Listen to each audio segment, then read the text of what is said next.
જય માતાજીને જય મામાદેવ બધાઈને। જો અમે આવી ગયા છીએ ઓમકાલેશ્વર મહાદેવના મંદિરે દર્શન કરવા।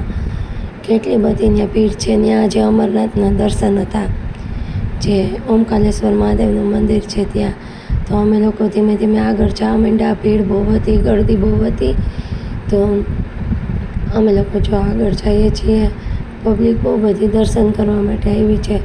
અને અમરનાથના દર્શન બધા મંદિરે થાય જ છે, પણ અહીંયા એકદમ સરસ હોય। અને આ દર્શન કરવા જ્યારે ખબર પડે ત્યારે માણસોને ભીડ ઉમટી પડે। જો અમરનાથ ગુફા છે, ગુફાની અંદર એન્ટર થાય એટલે જો બરફની પાઇટ ઉપર માણસો, બારે એટલી ભીડ છે પણ અંદર તો લીટો થાય બધાય।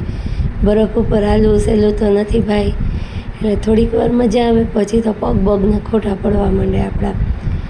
એટલે અમે લોકો ધીમે ધીમે આગળ વધીએ છીએ। અહીંયા સાઈડમાં ગણેશજીના દર્શન રાખ્યા છે।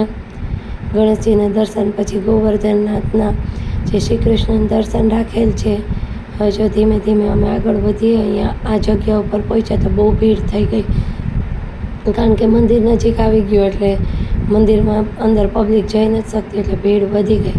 અહીંયા પછી આપણે સાઈડમાં બીજા અમરનાથના શિવલિંગ બનાવેલી છે, તો એ દર્શન એ રાખેલા છે। ફાઇનલી આ મંદિર સુધી પહોંચી ગયા।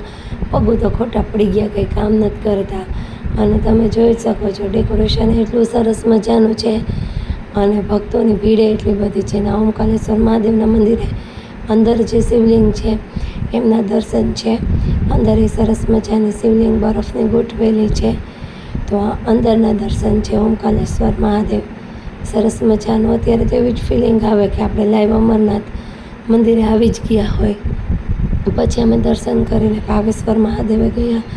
ત્યાં ગળદી બહુ હતી દર્શન કરવા માટે, તો ધીમે ધીમે ફાઇનલી અમે લાઈનમાં પહોંચી ગયા ને અમારા વારો આવવા માંડ્યા। હવે જો દૂરથી દેખાય છે એટલે દૂરથી તો એવું લાગે છે કે રામેશ્વર મહાદેવના દર્શન હોય એમ। ફાઇનલી અમે પહોંચી ગયા તો સરસ મજાના રામેશ્વર મહાદેવના દર્શન અહીંયા ગોઠવેલા છે। પછી અહીંયા આપણા કૃષ્ણ ભગવાન છે બેઠા હતા, તો અમે એને ઝૂલો ઝૂલાવી લીધો।